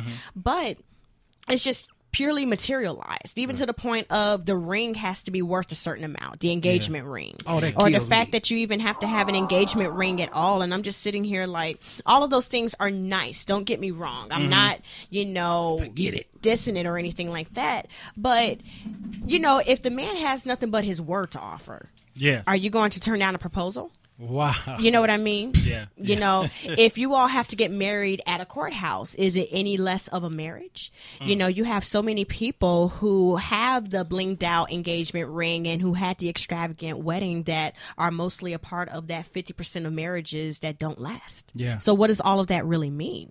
We put so much emphasis on the things that really honestly don't really matter. It doesn't matter. That's true. Abby, I know you were crying to say something about that. She came in here. She lost weight. She lost so much weight sitting there for the past 30 minutes. I have not. She done sweated herself. No. And now. Oh, shut up. My kind of woman there. I'm my kind of woman. No, like I was trying to get my husband to say, more and more women are in love with the idea. Yes. Of marriage. Yeah. Just like you were just saying. They see the magazines, they see the Hollywood stuff. They're in love with the idea, but they do not understand the responsibility and the lifelong commitment that it entails. They don't understand that. Wow. Because you have to look at, like you were saying, Milton, right? I'm sorry, I forgot your name. Alvin. Alvin calls him everything. Oh, Alvin and the Chipmunks. I like Milton. Oh, you done just started a fight. Like Alvin was saying, way back in the day, yes, the man was the one who had the focus. It was about what he brought to the table. It was all about him. Now, here in the United States, in America, we flipped the switch. We made it, oh, baby, it's all about you. This wedding is about you. Like you bringing everything to the table. And then we as women want to get mad when he presents less. It shouldn't have been about you, the woman, in the first darn place. It should have been about the man to begin with. I like that sound. I like that too. Hey, I think we got a caller on the phone. Oh, yeah, we got a caller? Yeah. All right. So, wait, go. Let's finish. But that's what I'm just saying. We in America, we are a selfless group of people, and I hate to say it. And I'm not putting down Americans. I love Americans. Wave your flag. And I'm proud to be an American.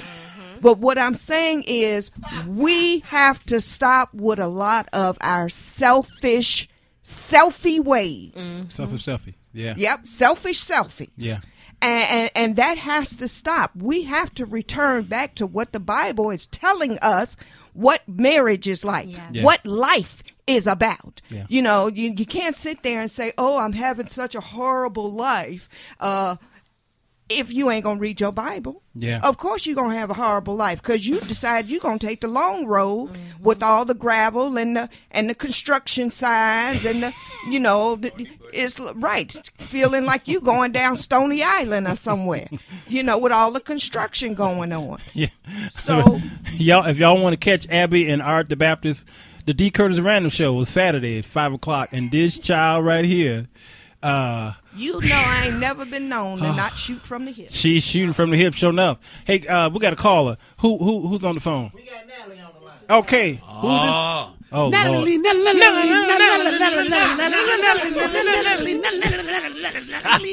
She gonna get you. That's why I'm not calling in. Hey, Natalie, how you doing, baby? Hi, Cookies. How are you? What's going on? Hey.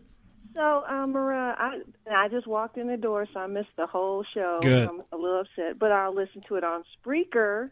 That's right. Shameless plug. All right. Okay. So, I don't know what's been said up to this point. Okay. So that's catch good. Me up a little bit. Davinia says that being single is okay, but wait on the Lord to guide you on how to be found. That's right. And she gave a wonderful testimony about how she met her father later on in life, and it helped her find out why she was choosing the wrong men to date. And then she told us the difference between what dating is and courtship, and that we're caught up on dating, but we're not caught up on biblical courtship. Oh, no. It's very profound. So I just caught you up. I would agree with that. We do the dating thing like, it's almost like rental property. You know, you buy, you're not in the market to buy. You just want a nice home to live in for a while till you find your dream home. And we do that, and we live in this property until we find our dream home. Then we move right on out and leave that property vacant, and people get hurt. Yeah. A lot of times sisters are hard on brothers because they've been deserted and they're hurt. Yeah. So you have to kind of get through the barriers. Yeah. But there's been some brothers who have been rented too. Right. There's been some women who've had dual residences. True. There's been some people who multiplex. Yeah, who wait for their dream home, and then they find out that their dream home was a nightmare. Yeah, One, because had they no couldn't afford plumbing, it. the Right, it electrical looked was good on the the outside. wiring was all jacked up. Termites. They had leaks, wind drafty, and all other kind of good stuff. And they built it on a burial ground. Yeah, they had some poltergeist going on. I hear Art back there. I shouldn't have used that analogy. No, you should not have used that. That's Because right. he'll be all night talking about some bad roof, plumbing. Lord. I don't know. You got to have pipes. Yeah, you have to. You have to have pipes. That's important. but make sure you have the. You Make gotta sure they have, laid right. Make sure you gotta have a plumber on speed dial. Yeah. What are your last statements, Natalie? Before and get off my phone. Oh, I enjoyed having Natalie. Yeah, she's sweet. Since you're mean, I'm just gonna get off your phone. No, don't leave, don't leave, don't leave, don't leave. You got some I'm sense. gonna just get in my corner and listen, see what else y'all got to say. Okay. Thank you, Natalie. I appreciate you so much. Thank you. Have a good day. I have a question. You said that a woman shouldn't have to necessarily be looking for a husband. What if that guy is right there and he's kind of that mild standish? She can't stick her foot out and trip him? She better not. Oh, no. Because she might hurt him. Is that for Natalie? Is she on the phone? No. That It's was for for women. Davinia. Oh, okay. It's back at you now. Wait a minute. It's back at you, Davinia. Okay, wait a minute. Can you? It's back at you. Okay, can you repeat that one more time? I want to make sure I answer that. I don't even know what to say to that.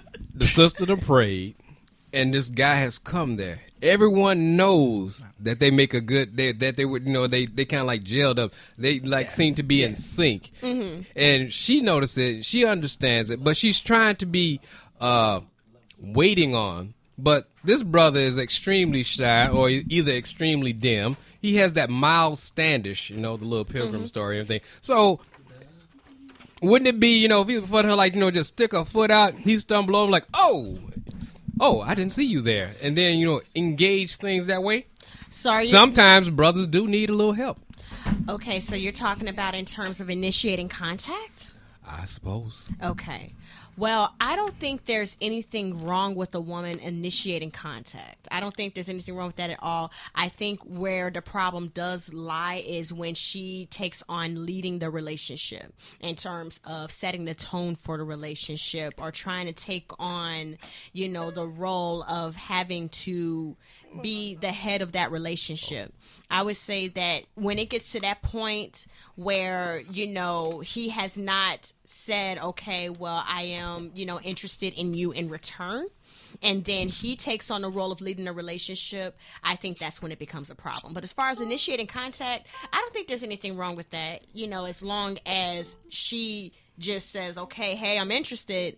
And if he doesn't initiate a mutual interest, then, okay, it's time for her to move on. Okay, cool. Yeah, no, that's good. Here's an article that says the reason why there's 70% of black women are single is not what they tell you. Number one, the black man shortage. They're talking about the black man shortage. I think somebody on Facebook mention that whole black man shortage. Is there a black man shortage? Right quick. Is there a black man shortage? No, I see a lot of them. Okay. There is a black man shortage. There's okay. We're not talking about short black men. No. I am less than tall, thank you. Anyway.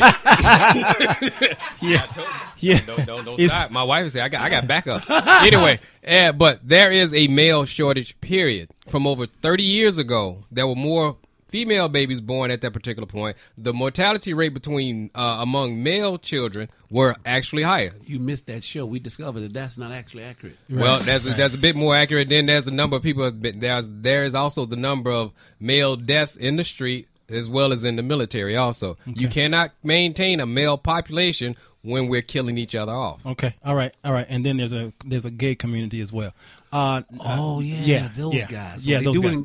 They are equal to men. Yeah, but unfortunately, they're not in the market. Right, we lost them. Then we lost those who are in penitentiaries. Okay, and then there's a shortage of men. Okay, there's a shortage of available men. You're right. Yeah. Black men don't see many of the qualities that they so much admire in their mothers and grandmothers. That's because mama has made. I'm sorry. There's a whole generation that mama has made their sons their man.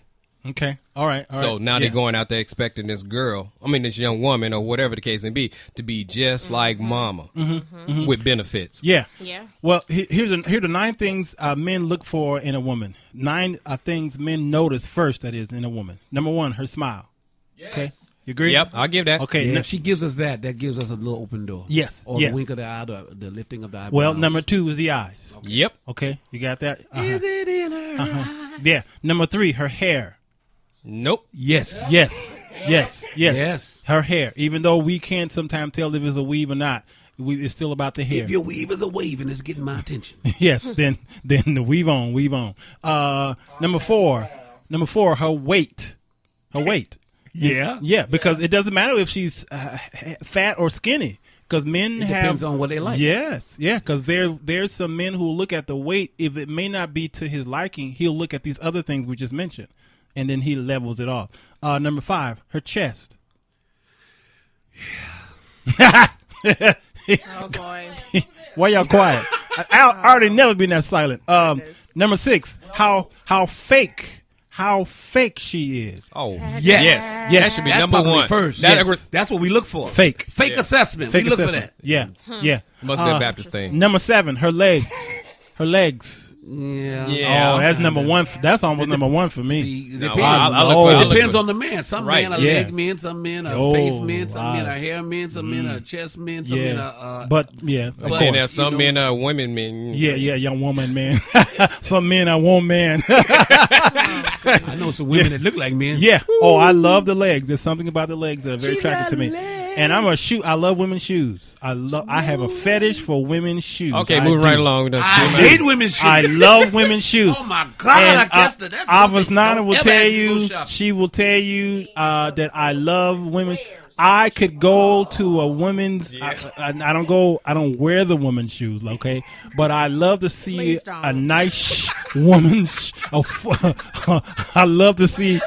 Because when Davinia came in, I first looked at her shoe, then I looked at her hair. I wanted to make sure that she was going to fit, okay, in this here show. And so that's right. You ain't saved if you ain't got the right shoes on, girl. You ain't got the right shoe. I can go to a woman's shoe store with a young lady, and we can spend an hour or 2 in there, and I felt like I was in a men's store.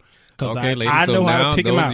So if y'all want to go shopping with me and I'll pick out your shoes, I'm the one. Are That's you paying? Me. I'll pay. Okay. I'll pay you attention. Right. Number 8. Number 8. That sounds like a shoe pimp. Her skin.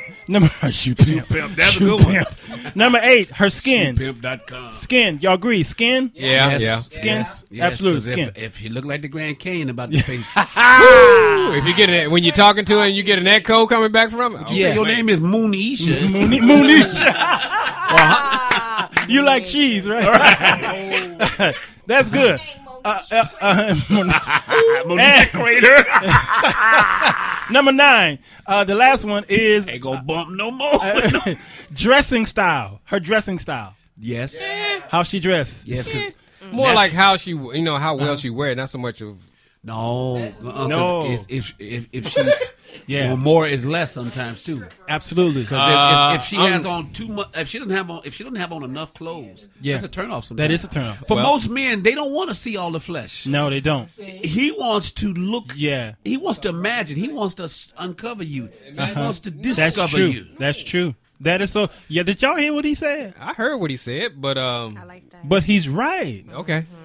If you showing me everything now, I ain't interested.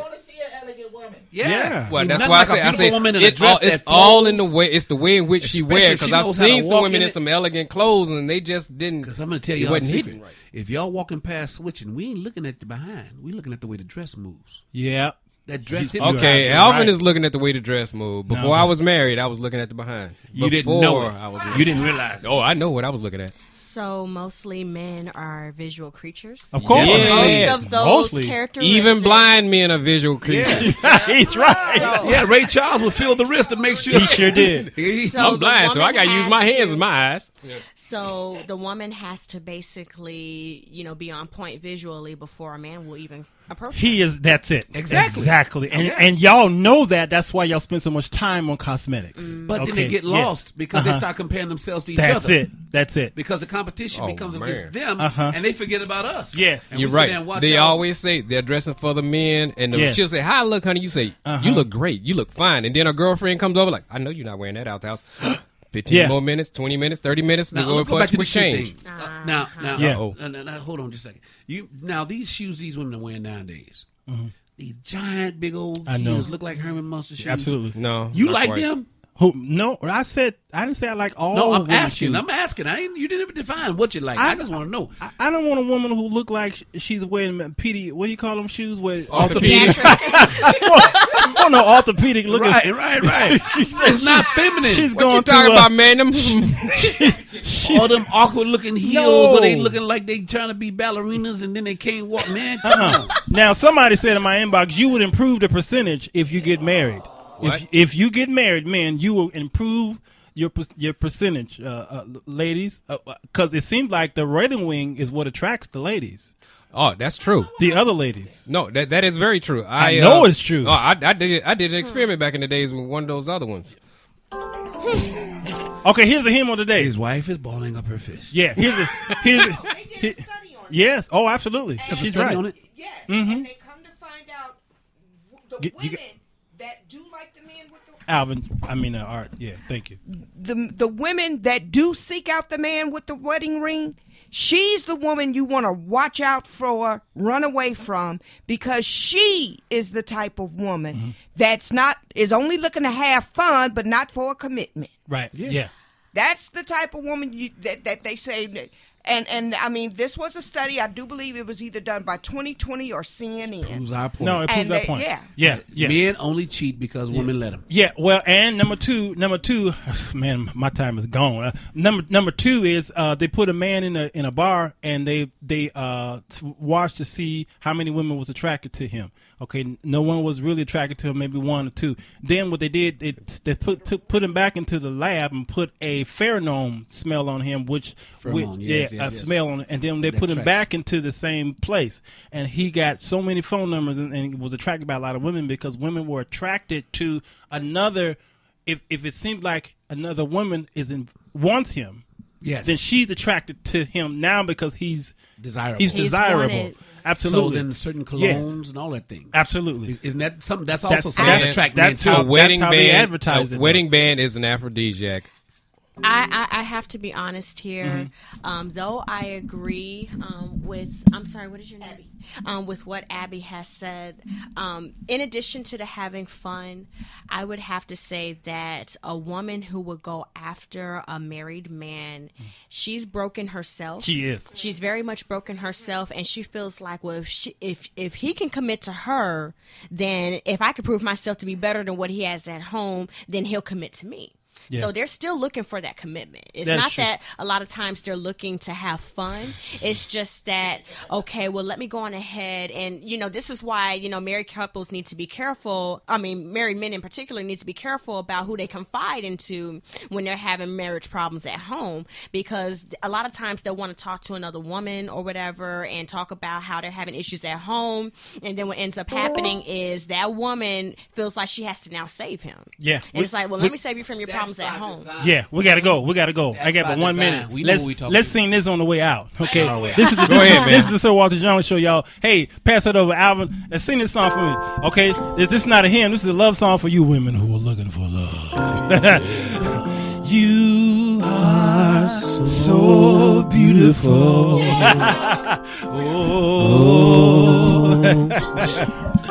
To me, go to the end. Can't you see?